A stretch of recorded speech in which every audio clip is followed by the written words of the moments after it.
ce matin, on va faire le lien avec la dernière présentation, pour ceux qui étaient là lors du dernier petit-déj. On va repasser sur les aspects de sécurité. On vous a dit de ce qu'il ne fallait pas faire, et maintenant on va vous montrer comment faire.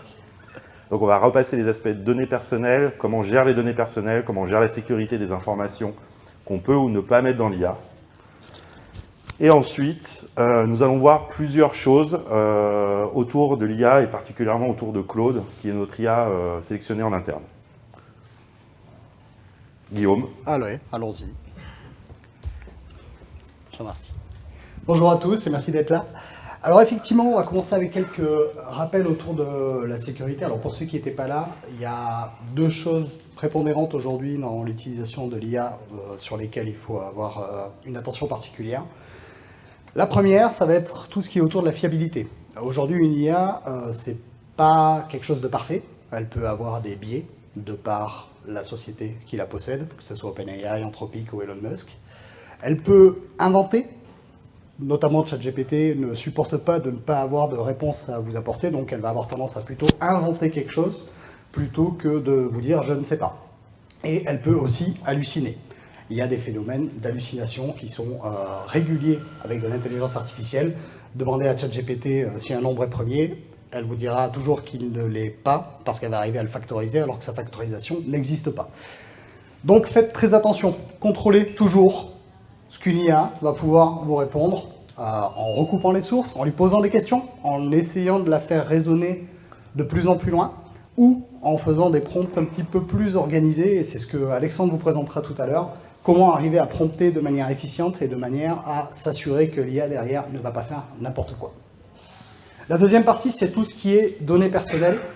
Et c'est aujourd'hui un sujet qui est extrêmement critique, qui est extrêmement complexe. La loi suit sur la protection des données rappelle que si vous devez utiliser une donnée personnelle pour faire un traitement avec de l'IA, vous avez l'obligation d'avoir le consentement éclairé au préalable de la personne pour laquelle vous allez utiliser des données personnelles.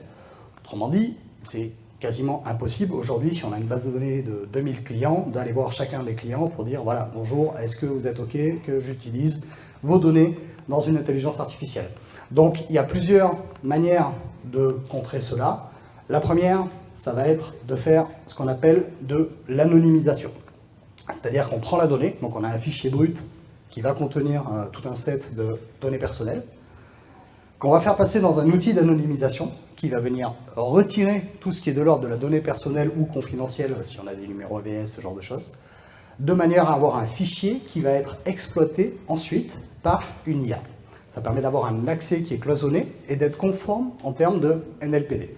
Alors aujourd'hui, on n'a pas, nous, trouvé d'outils grand public qui permettent de le faire. C'est extrêmement complexe parce que c'est des expressions régulières et que ça réclame derrière une compréhension de ce qu'est un nom, un prénom, un numéro de téléphone, une adresse, un numéro AVS. Mais on a commencé à travailler sur un outil qu'on a mis en place actuellement et qu'on a mis en test chez nous et qu'on mettra à disposition si vous en faites la demande, qui permet d'anonymiser les fichiers. Alors, je vais vous montrer rapidement comment ça fonctionne. Alors, on a un outil qui est relativement simple dans sa composition. Il y a 3 onglets, anonymiser, désanonymiser et la partie projet. Aujourd'hui, on ne va pas s'intéresser à la partie projet parce que c'est pour des choses de plus grande envergure. Mais en gros, c'est extrêmement simple. Aujourd'hui, je veux pouvoir anonymiser des fichiers. Donc, je vais cliquer sur Browse. Je vais aller prendre, par exemple, ces données-là.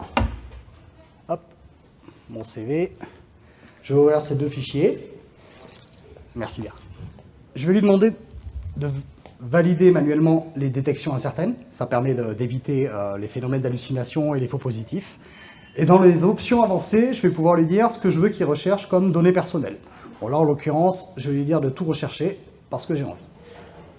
Hop, et là, je clique sur anonymiser. Donc, il fait son traitement en background. Il n'y a pas d'IA derrière. C'est vraiment un programme qui est installé en local. Les données ne sortent pas du poste, elles restent locales quoi qu'il arrive. Donc là, il a détecté un certain nombre de choses, notamment sur mon CV. Donc là, il a vu Edmond Rothschild, donc c'est une personne, mais c'est aussi une entité. L'appareil ARES, c'est une entité. Tout le reste, c'est effectivement des adresses, des numéros de téléphone. Et dans le deuxième dossier, donc là, il a détecté des personnes, des adresses, des numéros de téléphone, une licence, une plaque d'immatriculation, etc. Donc là, je vais faire appliquer l'anonymisation. Et on voit qu'il m'a créé 2 fichiers, donc Anon avec mon CV, Anon avec le dossier client. Si maintenant, je vais sur mon CV, donc qui est celui-là, alors il est un peu vieux, c'est pour ça que j'ai 36 ans, je suis un peu plus vieux que ça, et que je vais chercher le CV qu'il m'a anonymisé, si je clique dessus, il me l'a ouvert là, naturellement. Tac. Comme on peut le voir, il a remplacé mon nom prénom par personne_001, l'adresse, pareil, adresse _001, le numéro de téléphone, l'email, le reste est intact. La charte graphique du document n'a pas bougé, le contenu n'a pas bougé, et ça permet, demain vous recevez 50 CV. Vous avez besoin de faire un traitement automatisé, par exemple, pour faire du filtre, pour dire je ne veux que ceux qui ont un permis B, par exemple, dans ces 50 CV. Le faire manuellement, ça peut être long et fastidieux. Je prends mes 50 CV, je les mets dans l'outil, je lui demande de m'anonymiser. Il va me sortir l'entièreté des CV anonymisés. Il va me sortir à côté de ça un mapping, donc le mapping qui est ici, où je peux retrouver mes petits a posteriori. C'est-à-dire qu'avec ce mapping, je sais à quoi correspond personne 001, je sais à quoi correspond adresse 001, etc. Je vais vous le montrer, il est sur votre écran. Hop là. Vous voyez, on a tout ça qui a été modifié dans les fichiers. Et ce mapping, il est très intéressant parce que une fois que j'ai fait mes traitements, donc je fais passer dans mon IA l'entièreté de mes fichiers, etc., il va me donner des résultats, parfois sous forme de fichiers.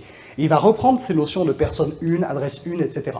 Je peux à ce moment-là aller dans la désanonymisation, où je vais lui donner mon fichier Excel, dans la première partie, et le fichier qu'il m'a donné en résultat.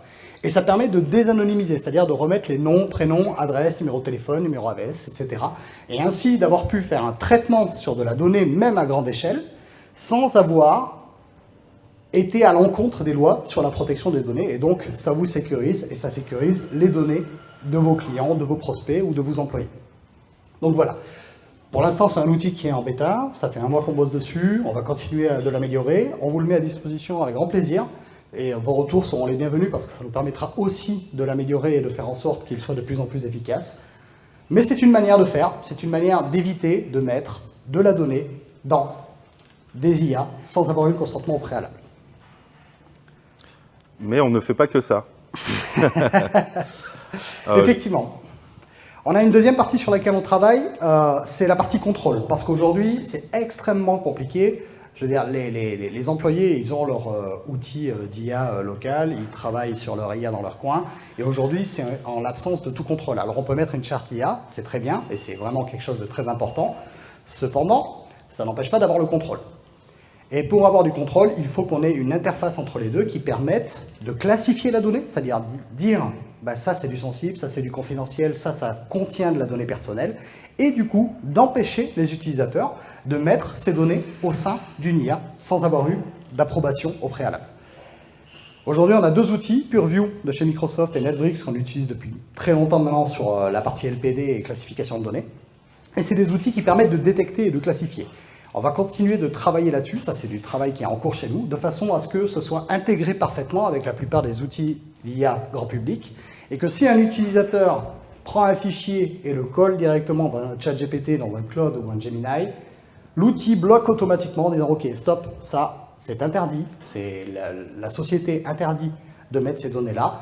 On pourra demander une approbation parce qu'effectivement on considère qu'il y a un vrai besoin derrière, mais par défaut, l'accès sera bloqué. Donc on est encore en train de travailler dessus. Je pense qu'il y aura beaucoup de cas d'usage sur lesquels on va devoir travailler avec vous pour comprendre un petit peu dont vous avez besoin derrière, mais c'est quelque chose sur lequel on travaille et qu'on espère pouvoir mettre en place d'ici un petit mois. Normalement, on devrait être bon pour pouvoir avoir ces blocages et éviter que les utilisateurs mettent des données personnelles sensibles ou confidentielles au sein d'une IA. Voilà. Est-ce que vous avez des questions sur ces parties-là? Non? Je te laisse la parole. Merci. Maintenant, on va rentrer dans le sujet principal de la matinée qui est pourquoi Occam a choisi Claude et comment utiliser les fonctionnalités finalement qui sont présentées dans cette solution. Alors pourquoi Claude? Pourquoi c'est la solution officielle d'Occam? C'est 4 facteurs. Tout d'abord, la qualité des réponses est un phrasé très proche de l'humain. On a tous eu pendant des années ce petit malaise quand on lisait du texte généré par IA où on sentait qu'il y avait un petit problème, et c'est vrai que Claude est bien meilleur là-dessus. Et ses réponses sont vraiment bien réfléchies, il y a un vrai système de réflexion derrière qui est très bon et qui permet vraiment de comprendre ce que l'humain lui veut amener à lui faire. C'est aussi un produit qui est très orienté PME, qui intègre énormément de solutions connectées à du Microsoft 365, à de l'Odoo, à des bases de données. Et c'est très adapté au monde de la PME suisse, entre autres. Et ces intégrations, et d'ailleurs c'est les premiers à avoir créé ces systèmes d'intégration qu'on appelle MCP, par exemple.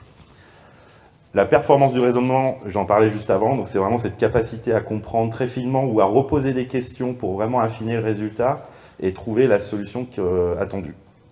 Enfin, c'est une entreprise qui reste américaine, mais ils ont des valeurs humaines et sociales qui sont assez proches des nôtres. Et c'est ce qui a fait un peu plus pencher la balance dans leur faveur. Toutefois, nous continuons à observer et à tester les autres IA américaines pour faire de la veille technologique au cas où il y a des fonctionnalités qui deviennent intéressantes chez ces fournisseurs. Mais nous gardons un œil très actif sur Mistral. Pourquoi ? Parce que l'État américain, on n'est pas à l'abri de se faire peut-être bloquer certains modules, certaines fonctionnalités ou certains modèles des IA américaines. Et Mistral aujourd'hui est une très bonne alternative européenne qui commence à prendre un peu des muscles et on regarde activement. Enfin, on insiste sur Euria. Euria, c'est l'IA d'Infomania qui est intégrée à la caisse 8. Qui est au sein de toute la caisse 8 sur les fichiers, les emails, et qui va continuer à grossir et à automatiser la gestion de vos données si vous avez une caisse 8. Petite parenthèse, le conseil qu'on peut vous donner si vous faites un choix, alors on peut vous accompagner dans ce choix, mais si vous faites un choix d'une IA, faites un choix stratégique, c'est-à-dire à long terme. Il ne faut pas courir après qui est le meilleur à un instant T. C'est comme s'il y a 20 ans, je vous disais, il faudrait d'abord vous mettre sur Hotmail, puis après, un mois plus tard, je vous dis d'aller sur Gmail, et puis un mois plus tard sur Bluewin. Vous n'allez pas développer de compétences et de facilité à utiliser l'outil. Donc, faites un choix en fonction de vos besoins, en fonction de votre sensibilité, en fonction de vos régulations. Et puis, même pour le personnel, je vous invite à prendre des casse suites personnelles. Si vous voulez vraiment pas qu'il y ait de données qui partent aux États-Unis, vous aurez Euria intégré à votre casse suite personnelle. S'il te plaît. S'il vous plaît. Oui, et ça c'est ta partie. Hop là. On aura fait des kilomètres. Alors, on va parler un peu lexique, c'est important. Est-ce qu'il y en a qui sont familiers et qui utilisent Claude régulièrement aujourd'hui en entreprise? Tom, ouais. Ok.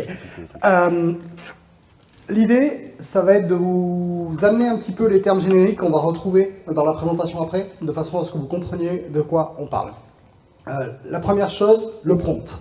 Le prompt, c'est quoi? C'est ce qu'on a tous connu et ce par quoi on a tous commencé en termes d'IA, c'est-à-dire c'est la petite fenêtre de chat avec qui on discute, à qui on pose des questions, qui nous amène des réponses, etc. C'est les premiers GPT et c'est ce que tout le monde fait encore plus ou moins aujourd'hui, mais ce n'est plus vraiment la bonne manière d'utiliser de l'IA en 2026. Si vous faites ça, vous utilisez 1% des capacités réelles de ce qu'une IA est capable de vous apporter. En plus, la plupart du temps, les prompts sont très mal faits. Poser une question basique sans donner de contexte, sans expliquer ce qu'on attend, le résultat en général est extrêmement générique et pas du tout adapté à ce dont on avait besoin. Alexandre va faire une présentation après de comment faire un bon prompt, comment bien le construire et comment faire en sorte que derrière, vous ayez le résultat escompté. La deuxième chose, ça va être les projets. Alors c'est quoi un projet? Le projet, en fait, ça va amener un contexte. C'est-à-dire que vous créez un projet au sein d'une IA, vous lui donnez un certain nombre d'instructions, vous lui donnez des documents. Je prends un exemple, ce sera beaucoup plus parlant. Moi, aujourd'hui, je travaille en tant que responsable de la protection de la donnée pour plusieurs clients. Régulièrement, on me demande des conseils sur un fournisseur, sur un prestataire avec qui on veut travailler. J'ai créé un projet au sein de Claude qui me permet de juste aller voir Claude, lui dire, voilà, j'aimerais que tu m'analyses d'un point de vue conformité NLPD cette société. Elle va aller chercher automatiquement le site web, elle va aller automatiquement chercher les derniers documents de référence de la loi et les dernières interprétations de la loi pour être sûre de ne pas me dire de bêtises. Elle va analyser une vingtaine de points de conformité et derrière, elle va me sortir un document résumé qui m'explique et qui m'explicite tout ce qu'elle a pu trouver de conforme, non conforme, partiellement conforme et les éventuelles recommandations ou documents supplémentaires que je peux demander à la société pour m'assurer qu'il soit conforme LPD. C'est ça un projet. Vous faites quelque chose régulièrement, avec toujours les mêmes entrées, les mêmes sorties, peu ou prou. Vous utilisez un projet. Ça vous évite de réinventer la roue à chaque fois que vous faites un prompt. Vous lui donnez des instructions, vous lui donnez des fichiers à utiliser, elle va le faire toute seule, comme une grande, et ça vous permet de gagner un temps monstrueux. La troisième chose, c'est ce qu'on appelle les skills, les compétences. Quand vous avez une fuite d'eau chez vous, vous appelez un plombier. Vous n'appelez pas quelqu'un qui est généraliste et qui sait un peu tout faire, mais certainement pas de la plomberie. Le skills, c'est ça. C'est utiliser la bonne compétence au bon moment. J'ai besoin d'un expert en protection de la donnée, je vais appeler ma compétence DPO, parce que je l'ai formé, parce que je lui ai expliqué ce qu'est la protection de la donnée, parce que je lui ai donné les bases documentaires pour qu'elle sache où chercher l'information quand elle en a besoin. Une compétence, c'est un ensemble de règles qu'elle va s'appliquer pour connaître un métier, connaître une manière de faire. Ça peut travailler avec des projets, on peut mettre des skills dans les projets, on peut mettre des skills dans un prompt. Je peux aller dans un prompt et dire, voilà, bonjour, oui, je dis bonjour à mon IA, je suis poli.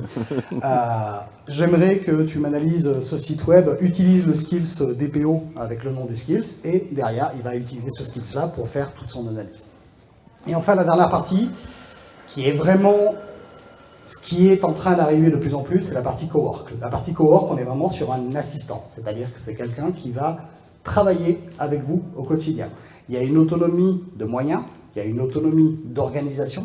L'outil est capable par lui-même de se dire « Ok, de quoi j'ai besoin pour arriver au résultat qu'il m'a demandé ?» Et contrairement à tout ce qu'on a au préalable, Cowork est capable d'utiliser des outils de manière autonome. Alors ça fait un peu peur, on est vraiment dans Iron Man, mais Alexandre vous fera une présentation après. C'est un outil qui peut être surpuissant, mais extrêmement dangereux aussi, donc il est très important de l'utiliser proprement et de manière cadrée. Merci beaucoup. Sachant que ces fonctionnalités, le nom Skills, Projet, Cowork, on retrouve les équivalents chez ChatGPT, chez Mistral, chez Gemini. C'est des choses que vous pouvez retrouver également dans tous ces fournisseurs. Alors, qu'est-ce qu'un bon prompt? Déjà, on va parler du mauvais prompt. Un mauvais prompt, c'est quelque chose, c'est une question qui n'est pas cadrée, qui ne fournit pas de contexte, qui ne fournit pas de source, et qui, du coup, donne une réponse vague. Question vague, réponse vague. Du coup, ce que l'on va faire sur un bon prompt, on va poser la même question, mais on va rajouter, par exemple, sa situation, du contexte. On va lui demander de structurer la réponse, on va lui demander de sourcer ses informations. Ce qui nous amène à pouvoir diviser un prompt entre guillemets en 4 blocs. Un objectif, ce que je veux, un contexte, qui je suis, ma situation personnelle, le contexte de la question, la source, sur quoi s'appuyer pour générer la réponse en termes d'information, et les attentes. Donc les attentes, c'est une forme, un format, un niveau de précision attendu ou pas. Concrètement,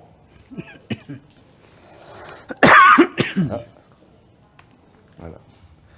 On va pouvoir découper, comme je le disais, ce prompt. La première partie, l'objectif. Liste-moi les déductions et réductions d'impôts disponibles dans le canton de Genève. Donc on a pris un exemple fiscal qui nous concerne tous en personne physique.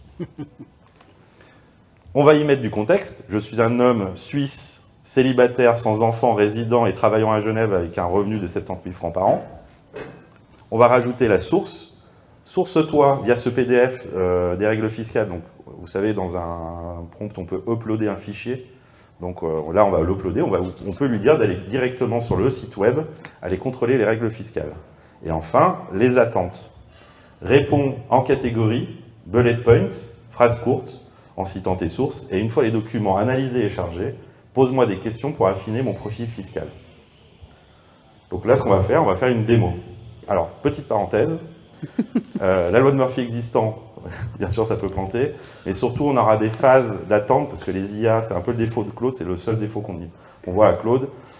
Comme il réfléchit beaucoup, il y a des phases d'attente, donc on va d'abord lancer le prompt, et on commentera ce prompt après.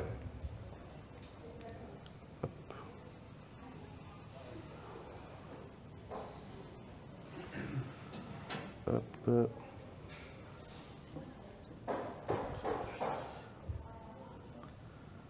Donc j'ai préparé mes prompts. Non, c'est pas ça. D'abord un mauvais prompt. On va passer en mode incognito sur la partie Claude pour éviter qu'il se base trop sur la mémoire, parce que ça fait des mois qu'on travaille avec l'outil, donc il a beaucoup de mémoire avec moi. Et donc on va poser un prompt basique. Et là on va se rendre compte qu'on va avoir une réponse à peu près aléatoire. Soit il va me dire qu'il n'est pas d'accord de faire ça, soit il va répondre à côté, soit il va me dire d'aller voir un fiscaliste. Bon, bah là, il me pose des questions. Ce matin, il nous a dit quoi, Guillaume? Qui ne pouvait pas. Qu'il ne pouvait pas parce qu'il n'était pas fiscaliste. Voilà, donc. Maintenant, si je remets un peu plus de contexte, donc je referme mon incognito, je réouvre, je prends le prompt que vous aviez à l'écran tout à l'heure.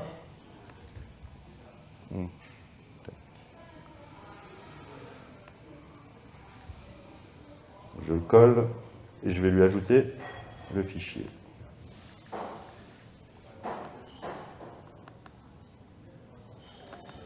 C'est le guide fiscal qui est téléchargeable sur geotax.ch. Donc là, on va attendre qu'il analyse. Tant que le fichier n'est pas connecté, affiché ici, ça veut dire que le fichier n'est pas analysé, on va juste attendre. Donc là, il est dans une phase où, en fait, il va extraire tout le texte, le mettre dans sa mémoire, voilà, pour pouvoir répondre à ma question.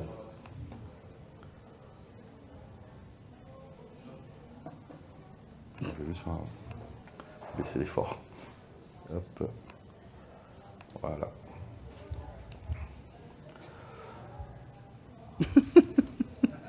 Et ben voilà. Merci. Alors attends, on va recommencer. Si, normalement. Tu veux que je te change l'abonnement? Moi, je suis déjà pas mal, non? On recommence. On colle. On va remettre sonnet pour éviter. C'est des moments gênants.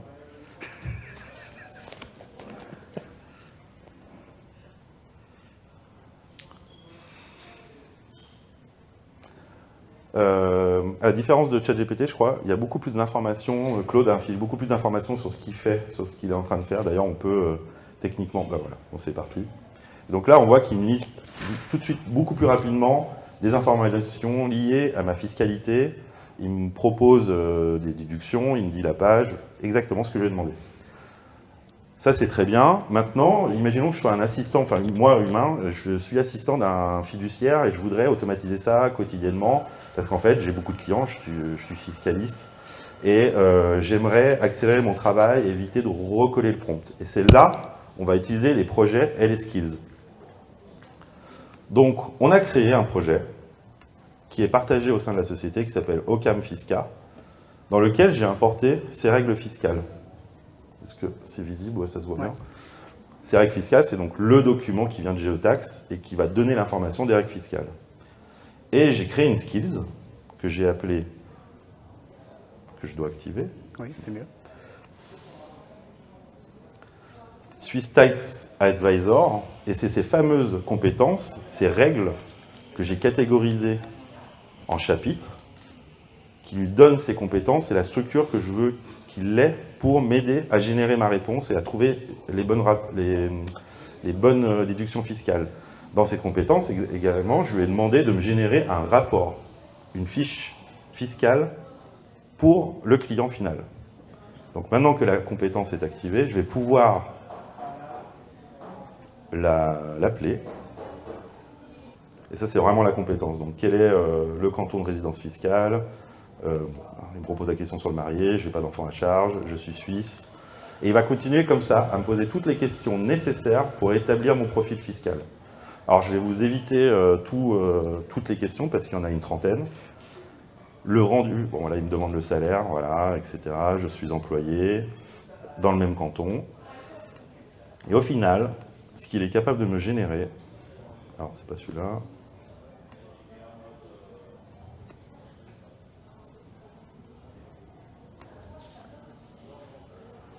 c'est un rapport fiscal détaillé avec mon profil, finalement mon statut marital, si j'ai des enfants employés, dans quel canton je travaille, dans quel canton je vis, avec par exemple le top 3 de mes déductions les plus efficientes, mes aspects de prévoyance, toujours avec la source citée, donc par exemple le fichier géotaxe, la page, le paragraphe ou le site web, et ensuite tout ce que je peux faire en termes de frais professionnels, assurance vie, etc.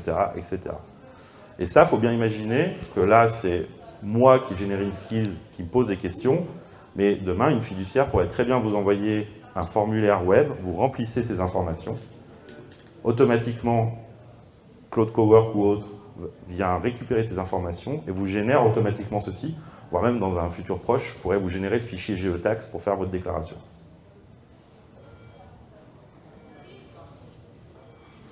Très bien. Des questions? Oui.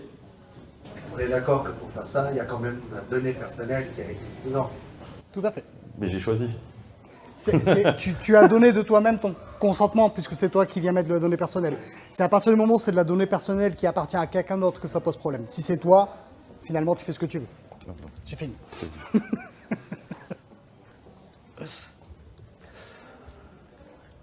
Oui. Ah, pardon.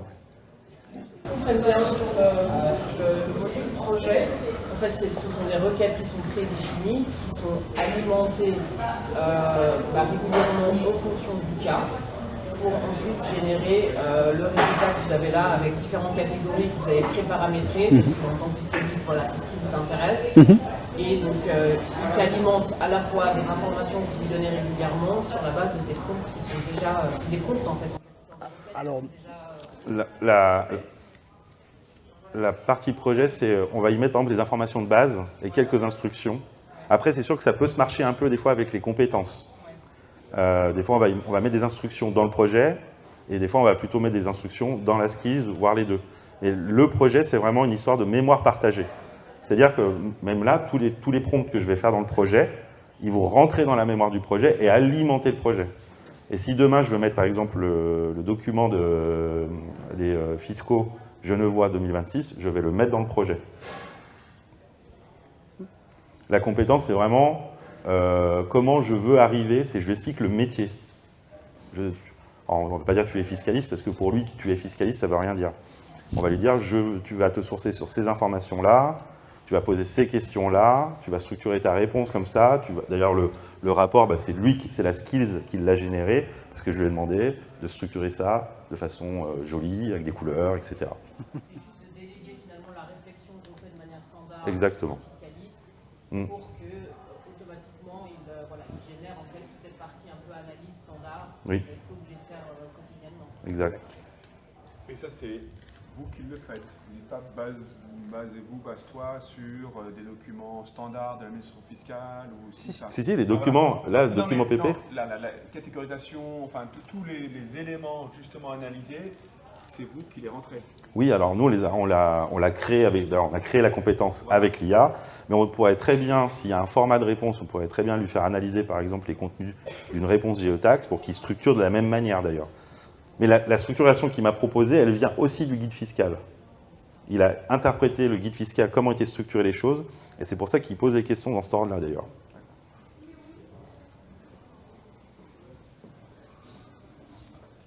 Oui? Est-ce que la réponse avec un fichier PDF ou un lien, c'est la même ou non? Alors, oui, de base oui, mais il y a des sites qui bloquent les robots. Donc, quand l'IA va essayer de se connecter de base sur un site web, ça va être bloqué. Après, il va passer à un autre mode qui n'est plus un robot, il va passer directement il va vous demander d'accéder au navigateur ou des choses comme ça, pour ouvrir le site web ou faire une photo et la retransformer en texte. Donc c'est sûr, le mieux, c'est le texte brut. Vous avez un PDF, il faut l'exporter en texte brut, c'est le top. C'est le plus léger, le plus rapide pour la réponse. Un PDF, il va passer par une transformation d'image, c'est un peu plus long, et les réponses sont plus longues aussi à venir. Oui? On en est au stade des questions. il existe des sites évidemment payants, par exemple en matière juridique, il y a des recherches du tribunal fédéral qui sont payantes ou d'autres choses. Comment permettre à une IA d'accéder soit, alors au mien je pense que c'est assez facile, il faut rentrer les codes, mais ceux qui éventuellement sont payants, là l'IA n'aura pas accès à ces sites-là. Non, alors en effet, si vous avez un compte, vous pouvez lui demander de se connecter à votre compte. Et là, ça va coûter très cher parce qu'en fait, ça va consommer beaucoup elle fait des photos du contenu. Alors, vous êtes avocat? Oui. Alors, il y a un cas, par exemple, en France, toutes les décisions de justice sont en open data. Donc, ça veut dire qu'on a juste besoin ce qu'on appelle une clé API. Oui.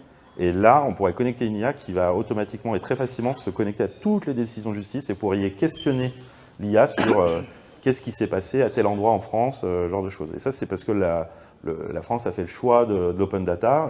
C'est possible que ça arrive en Suisse, que toutes les décisions de justice soient rendues en open data. Anonymisées, mais open data. Parce que oui, normalement, il y a des services pour avoir ce genre d'informations. Il y a certaines choses qui sont publiques, d'autres qui sont payantes, mais en revanche, c'est le problème.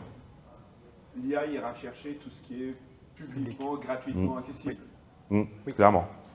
Et donc ça biaise quand même possiblement les réponses. Potentiellement. Oui. C'est juste. Et c'est pour ça qu'on disait de toujours faire une double vérification.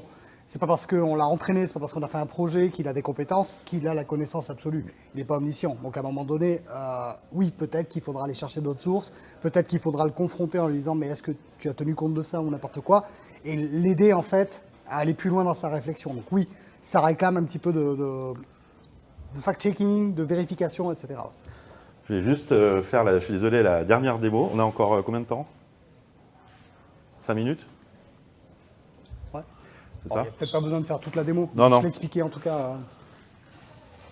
Le dernier point qu'on voulait vous présenter, c'était une automatisation de certaines activités. Non, pas from beginning. Non, pas from beginning. Hop.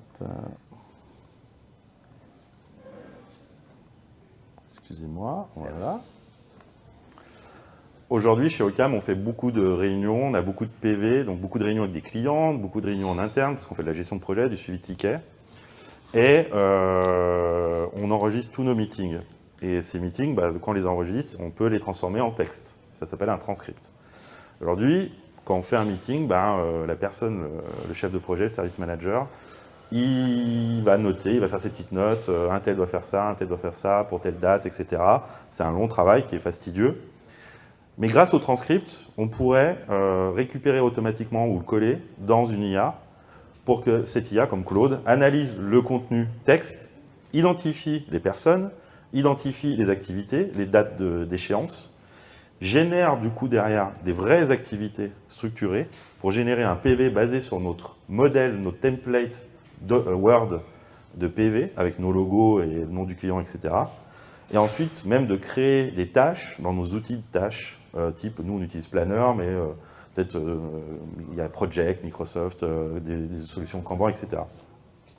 Le concept, très rapidement, je vais prendre juste le fichier que vous avez vu tout à l'heure. Ça, c'est un transcript d'une réunion d'à peu près un quart d'heure. Donc, c'est du texte en vrac, anonymisé, bien sûr. Et dans Cowork, j'ai créé un projet qui s'appelle PV Projet, qui a des compétences, qui possède justement, si on regarde à droite, le template de notre procès-verbal au format Word, et il est programmé automatiquement pour analyser, hop là, attendez, je vais baisser le modèle sinon ça va prendre beaucoup trop de temps.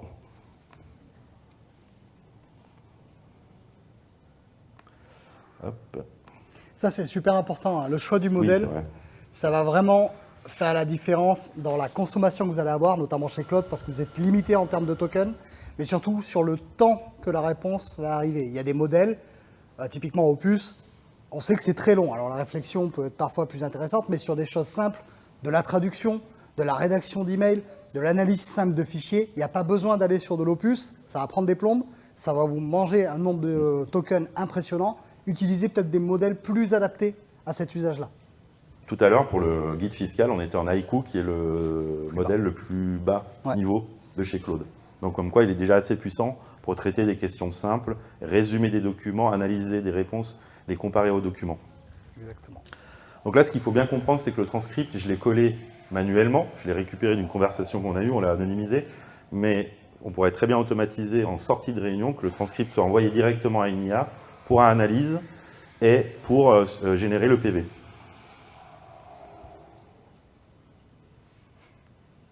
Il réfléchit. C'est long. C'est long. En attendant, est-ce que quelqu'un a des questions? Oui. Là, vous utilisez une interface. C'est Claude. Voilà. J'ai des situations au bureau qui utilisent une interface CLI. Oui. C'est quoi l'avantage ou désavantage Alors, généralement, il y a plus de communautés, il y a plus d'outils développés par la communauté en CLI. Alors, c'est beaucoup plus geek, on va dire. Mais il y a beaucoup plus de fonctionnalités, c'est beaucoup plus efficient sur certains aspects. Sur les tokens, ouais. Et par contre, les modèles derrière, c'est les mêmes. C'est les mêmes. C'est la même chose avec Oui. l'interface. La principale différence, ça va être vraiment sur le mode verbose, c'est-à-dire qu'il va être beaucoup moins chatter et du coup vous fait beaucoup moins de tokens dans un mode pur CLI. Et c'est vraiment très axé pour ceux qui font du code. Aujourd'hui, sur les appels aux références, etc., c'est vraiment plus pour faire du code. La partie cowork et la partie chat, on est plus sur l'interface graphique qui est quand même beaucoup plus facile à utiliser. Ouais. Cowork, c'est entre le chat et code, Claude Code. Et Cowork, en fait, c'est des activités directement automatisables depuis le desktop. Là où Claude Code, vous pouvez faire tourner sur un serveur distant, piloter ces automatisations à distance. Mais c'est un autre concept parce qu'il faut ouvrir une fenêtre de terminal, s'y connecter, faire du bash, faire de l'informatique. Oui, il y avait monsieur peut-être avant. Oui. Non, mais Ok. deux, trois questions peut-être. Oui, madame. Non, c'est une question qui était liée justement, je me demandais, entre les droits de projet, cowork, etc., il faut quand même un minimum de compétences en code pour construire cette interface comme vous l'avez fait. En code, non.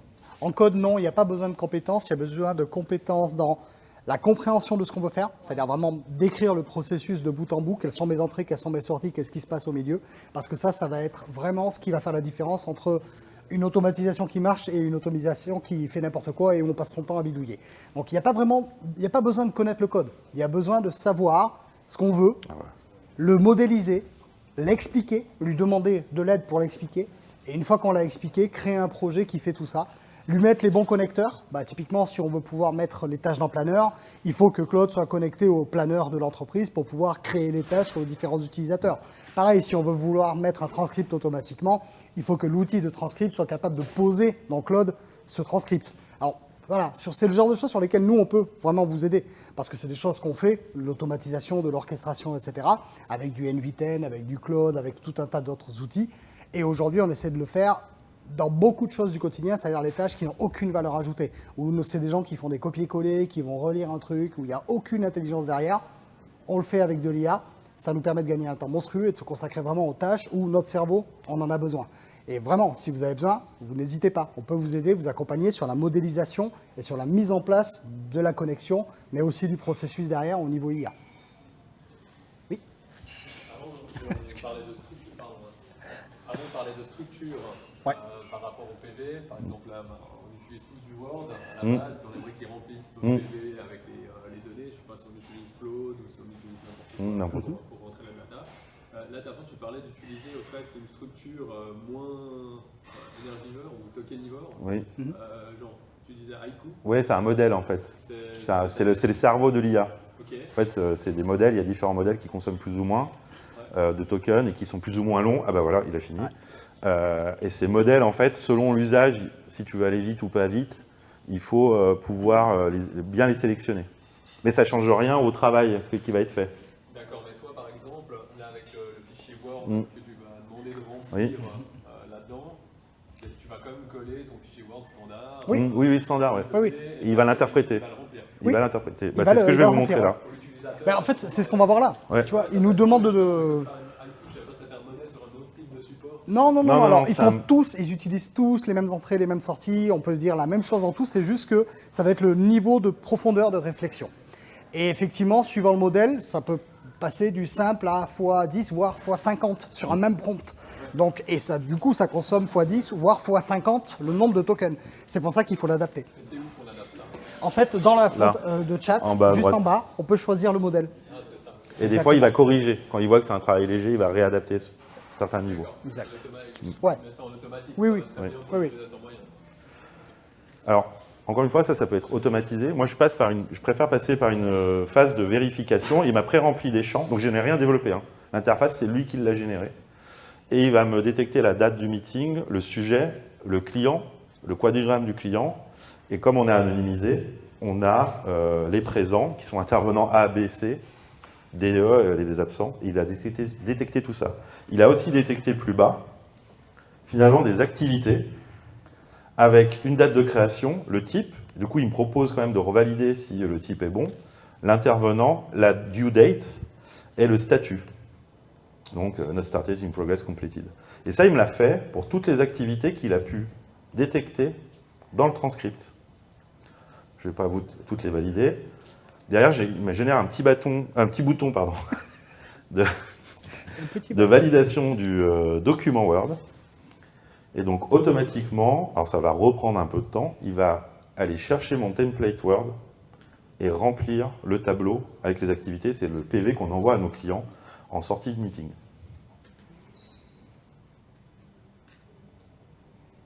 Et il est en train de pousser les tâches dans Planner. Donc, je vais me connecter à Planner.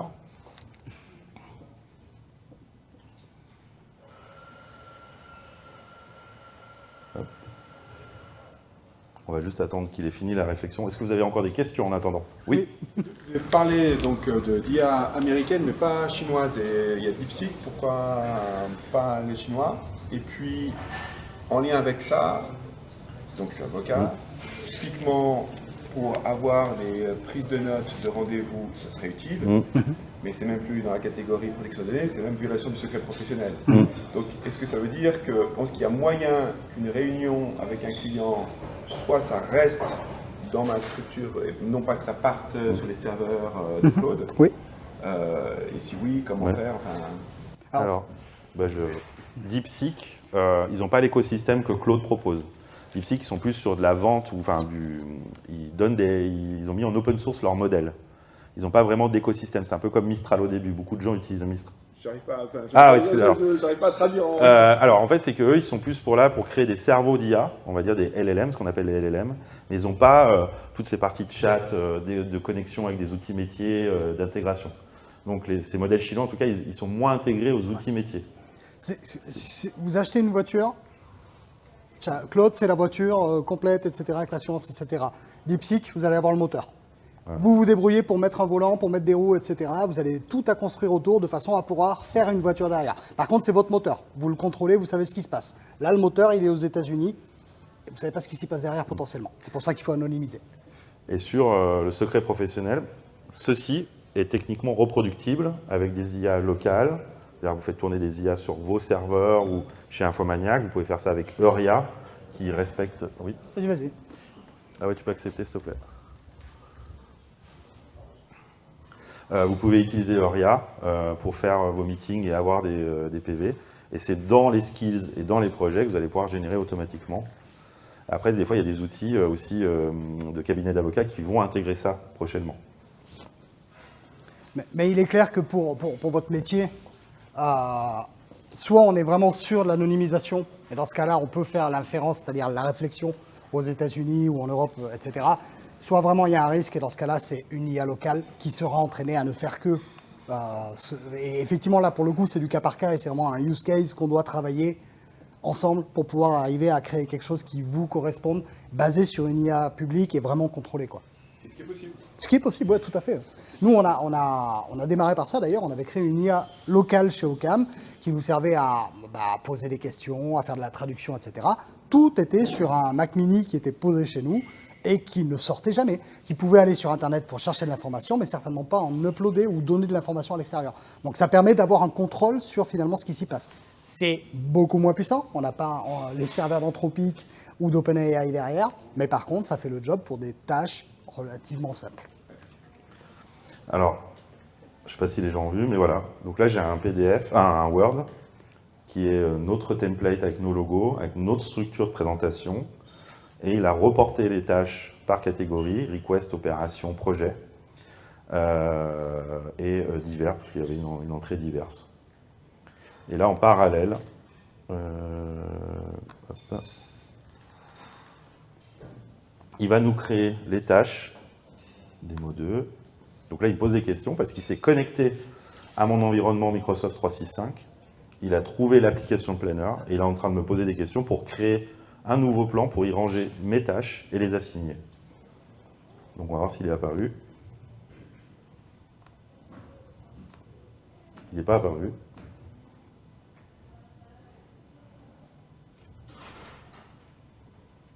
Ah bah oui. Pourtant, je l'ai autorisé.